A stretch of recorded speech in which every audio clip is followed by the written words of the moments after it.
A group of scientists witnessed something bizarre. Their deep-sea research vessel had somehow crashed onto a beach. All 18 scientists aboard were mysteriously dead. David was confused. He had just spoken to his colleagues on the ship 2 days ago. How could this have happened so suddenly? And the strangest part, the ship never sent out a distress signal. With questions in mind, they immediately launched an investigation. The whole ship looked like it had been submerged. Everything was soaking wet. None of the equipment worked. Luckily, the hard drive survived. Even though it was water damaged, it might still be usable. They rushed the drive back to headquarters. What they found was chilling. The data showed the ship had faced an extreme freeze, but it was mid-summer. How could something like that happen? They examined the victims and found ice crystals inside their cells. Human cells only freeze below -80 degrees, which meant the crew had truly encountered deadly cold. They never had a chance to react. They were frozen instantly. But what could have caused such weather? David reviewed the visual data again and noticed a strange tear in the sky. If the sky had actually broken open, this was far more serious than expected.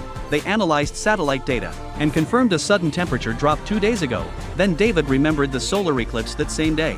He formed a bold hypothesis. Earth's atmosphere has 5 layers, and the problem was in the mesosphere and the ozone layer. The eclipse caused the mesosphere to drop in temperature. The ozone layer sensed the drop and tried to heat up to block the incoming cold front. But due to human damage to the ozone, it failed to hold the line. The cold front from the mesosphere broke through and plunged into the Pacific. Temperatures in the mesosphere reached -140, so the cold front was nearly that cold. The research ship had been operating nearby. They must have been hit by it, with no time to react. The crew was flash frozen. This cold front might keep spreading.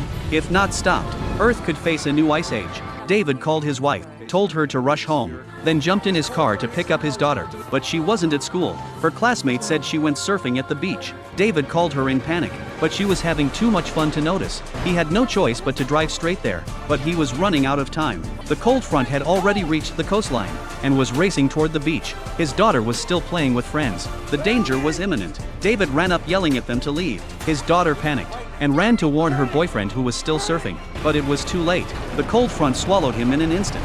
Terrified, she ran back, but she too was frozen into a statue of ice. It was horrifying. David grabbed his daughter and ran. Just in time, they jumped into the car, the freezing storm right behind them. David floored the gas, but the cold kept chasing, headed straight for the city.